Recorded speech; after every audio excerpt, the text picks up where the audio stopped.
കെൽട്രോൺ എന്ന ചുരുക്കത്തിൽ അറിയപ്പെടുന്ന കേരള സ്റ്റേറ്റ് ഇലക്ട്രോണിക്സ് ഡെവലപ്മെൻറ്റ് കോർപ്പറേഷനിലെ ജോലി നേടാൻ അവസരം 2 തസ്തികകളിലായിട്ട് ഇപ്പോൾ ഒഴിവുള്ളത്. എഞ്ചിനീയർ അതുപോലെ ടെക്നിക്കൽ അസിസ്റ്റന്റ് തസ്തികകളിലേക്കാണ് വേണ്ട ഒഴിവുകൾ. 12 ഒഴിവുകളാണുള്ളത്. 2 തസ്തികകളിലും 6 ഒഴിവുകൾ വീതമാണ്. ഇതിലേക്ക് താല്പര്യം 2026 ഫെബ്രുവരി 19 വരെ അപേക്ഷിക്കാൻ കഴിയും. കോൺട്രാക്ട് അടിസ്ഥാനത്തിൽ ആദ്യം 1 വർഷത്തേക്കാർക്ക് നിയമനം, 2 വർഷത്തേക്ക് എക്സ്റ്റെൻഡ് ചെയ്യപ്പെടാം എന്നും പറഞ്ഞിട്ടുണ്ട്. ഉയർന്ന പ്രായപരിധിയുള്ള 36 വയസ്സാണ്. ഇനി ശമ്പളം പറഞ്ഞുള്ള എഞ്ചിനീയർമാർക്ക് 21,000-നും 27,500 ഇടയിലായിരിക്കും ശമ്പളം ലഭിക്കുക. ടെക്നിക്കൽ അസിസ്റ്റന്റ് 20,000-നും 21,000-നും ഇടയിലായിരിക്കും ശമ്പളം ലഭിക്കുക.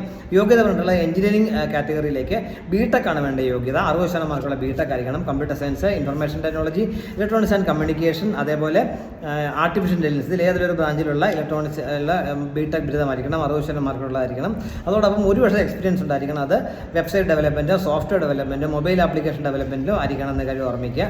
ടെക്നിക്കൽ അസിസ്റ്റന്റ് പോസ്റ്റിലേക്ക് വേണ്ട യോഗ്യത 3 വർഷത്തെ എഞ്ചിനീയറിംഗ് ഡിപ്ലോമയാണ്. കമ്പ്യൂട്ടർ സയൻസ്, ഇൻഫർമേഷൻ ടെക്നോളജി അല്ലെങ്കിൽ കമ്പ്യൂട്ടർ ഹാർഡ്വെയർ മെയിൻ്റനൻസ്, ഇതിലേതെങ്കിലും ഒരു ബ്രാഞ്ചിലുള്ള ഡിപ്ലോമ 3 വർഷത്തെ ഡിപ്ലോമ 60% മാർക്കുടെ പാസ്സാവരായിരിക്കണം. അതോടൊപ്പം 1 വർഷം എക്സ്പീരിയൻസ് ഉണ്ടായിരിക്കണം. അത് സോഫ്റ്റ്വെയർ ഡെവലപ്മെൻറ്റിലോ മൊബൈൽ ആപ്പ് ഡെവലപ്മെൻറ്റിലോ അല്ലെങ്കിൽ വെബ്സൈറ്റ് ഡെവലപ്മെൻറ്റോ ആയിരിക്കണം. ഇതിലേക്ക് താല്പര്യം ഫെബ്രുവരി 19 വരെ ഓൺലൈനായിട്ട് അപേക്ഷിക്കാൻ കഴിയും.